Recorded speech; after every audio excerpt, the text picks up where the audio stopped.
After 5 months and 4 days, I finally finished the Harry Potter series, which also brings a close to this series. I didn't suspect me making 7 videos off of this series, but here we are. Post-Potter depression, as some people call it, has risen in me. Like I said in the very first video, I avoided Harry Potter for so long.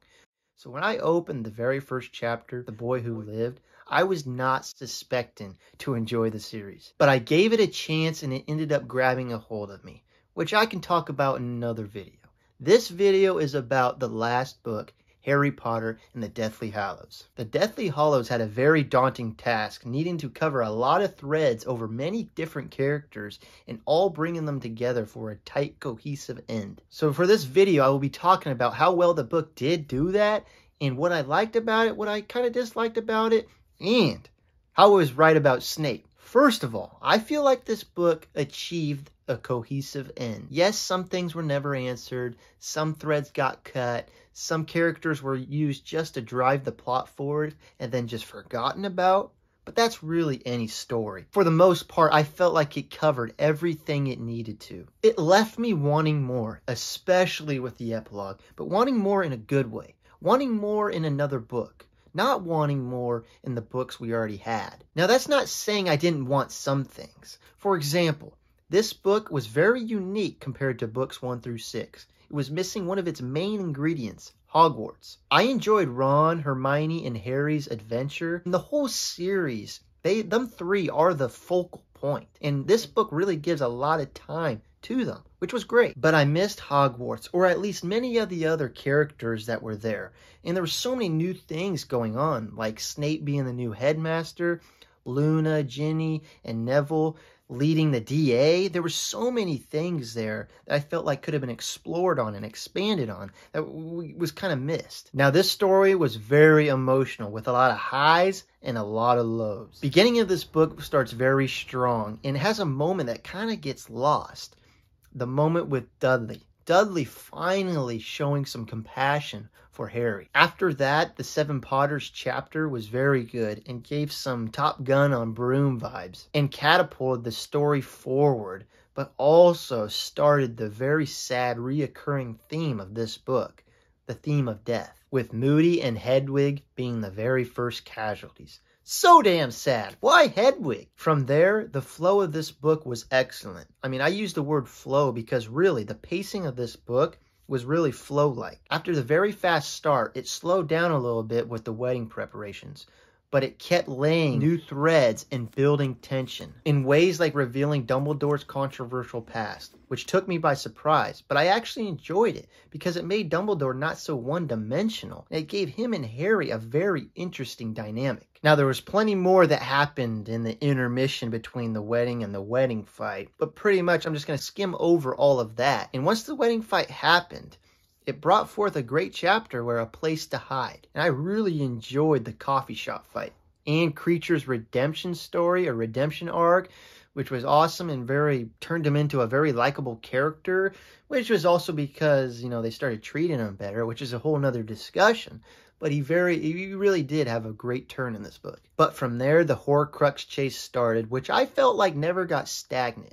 Yes, it kind of got a little repetitive sometimes with it always feeling like they were camping. But as soon as I started feeling like it was starting to drag, it got shaken up, like Ron leaving or Harry saying Voldemort's name. But before I get into those, I will just quickly touch on the 2 missions before that. The first one is where they snuck into the ministry, which I thought was great. It showed the inner workings of the facility and how corrupt it was. Umbridge also made an appearance, but like I said in the intro, she was kind of one of those characters that was used for the plot and then just thrown in the trash. Then the Horcrux mission got shaken up with their hiding spot being compromised. And then again, like I talked about, Ron's fallout, which led into the Godric Hollow, which was a shining moment in the book for me, visiting Godric's Hollow, because as a reader, if I'm not mistaken, we never were there before. It gave so much history with Harry, Dumbledore, and the Gryffindors, with the grave site, and then had the very shining moment with Voldemort's perspective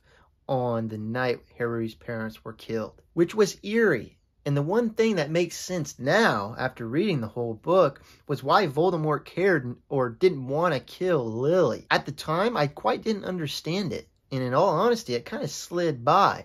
but then immediately made sense later on with Snape. Anyways, that was a very crazy moment, and it was coupled with Harry and Hermione escaping Voldemort, and then Harry's wand snapping, which was then another reoccurring theme of loss. So devastating, and it kind of made me realize how special and cool his wand really was. Fast forward a little, the Silver Doe comes, Ron comes back, and tells him how the Deluminator helped him find them, which was a win for Dumbledore in my books. Then fast forward even a little bit more with Luna's dad and the whole Deathly Hallows explanation, which I thought all of that was great. And side note, Xenophilus was another instance and another character of where he was used a lot for the plot and then kind of just tossed away and not really had an answer for at the end. But anyways, it was no surprise at all that Harry, Hermione, and Ron ended up escaping and dodging another bullet. But what was surprising was Harry's slip-up. And as much as this part of the story sucked, it really was refreshing to me because it flipped the whole story on its axis. Getting to see the Malfoy's house was very cool, and that whole event that happened, and then Dobby coming out of the corner like Ray Allen in Game 6, coming to saving him, absolute clutch. And I was up there, yeah! And I just read a couple more sentences after. And you gotta be kidding me. Once again, another heartbreaking death. And this one almost got me. It almost got me. My eyes were glazed. It almost got me. At this point, I kind of checked the page count. I was like, you gotta be kidding me. I'm like halfway through the book. How many more characters are gonna die? But just like real life with loved ones, the story kept moving on. Real quickly, I enjoyed all the chapters that were at Bill and Fleur's house and had some great moments. One of the moments being with Lupin, my favorite character, by the way. He made Harry a godfather, and they finally made amends on their fight that they had earlier. Meeting Ollivander was awesome, and if you've watched my first review on the first book, you know for some reason Ollivander really connected with me. I really enjoyed that chapter, so it was really cool seeing him again in a different light. Then them going to Gringotts and that whole dragon ride was awesome. The only thing that was a little weird was the cup. You know, they were acting like it was burning so bad, and then Harry slips it into his pocket, and it stops burning him. And it didn't burn through his leg or his pants. That's what I was like, what? Anyways, it's really not that important. I found it kind of weird, though, that it just stopped burning. Now on to the ending, which I feel like there's so much to cover, but I'm really going to skim through because there's probably really not that many people left watching. So many sad parts with even more characters going, especially Tonks and Lupin, which actually got me. That one got me. Fred was sad, and also Colin, the Harry's fanboy, and like, it was like the third or fourth book. That was very sad. Now, leading up to the final battle, there was a lot of interesting things. One of them being the reveal of Dumbledore's brother, and then finally getting the real story of what happened to his sister. Then I really enjoyed Harry and Dumbledore's final chat, which I think was really needed and really gave a lot of closure to Harry and Dumbledore. Then the big one, Snape. I wasn't crazy after all. For the minute there, though, I thought I was like, I probably just am reaching here.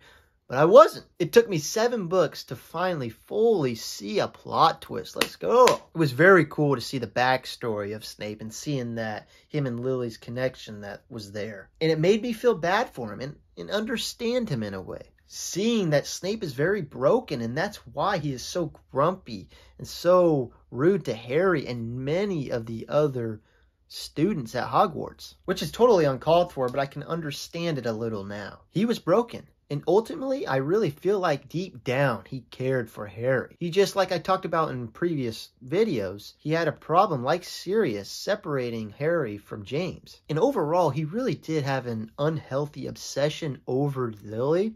And that's why it's such a good plot twist or reveal, because it doesn't fully redeem him in my eyes, but totally changes my outlook on the character. Because no matter what, his last act was helping Harry. Now, Harry being carried by Hagrid was awesome, very emotional, seeing how much Hagrid really, truly cared for Harry. Also showing McGonagall's feelings about Harry and the school defy Voldemort, and Neville coming in clutch and fulfilling his promise to Harry, killing the snake. All great. And then the face-off, which I thought was good.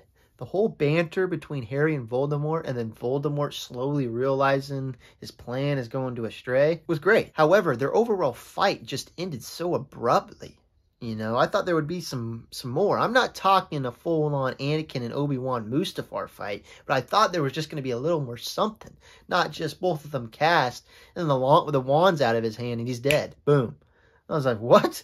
I don't know, it just kind of felt a little abrupt, but my opinion could totally be out of left field. I don't know. Then the epilogue comes in 19 years later, which is kind of a missed opportunity because I kind of felt like it would have been cool to see the aftermath and them all coming together after the battle. But anyways, the epilogue was great and really ended the story nicely, but teases so much more at the same time. And when it ended, it really kind of left me with a hole. It's truly sad that the series is over. It was very good, and I was really not suspecting to enjoy it this much. Yes, I wish there was some more involvement with other characters, and some characters not to be forgotten about. But really, I really enjoyed this book, and this series was a good time. It made me laugh a lot of times. It made me shed some tears, which was crazy. And at the end of the day, I'm glad I gave the Harry Potter series a chance. If you've made it this far in the video, thank you. I hope I covered it nicely. I hope it was kind of entertaining, helpful, whatever. Comment down below what was your favorite parts of this book, or what was your least favorites. I'm really interested here. Seriously, I am. This definitely won't be my last Harry Potter themed video, but I will be moving on from this series and trying to dive into another one. Anyways, thank you for watching. What a series. Peace.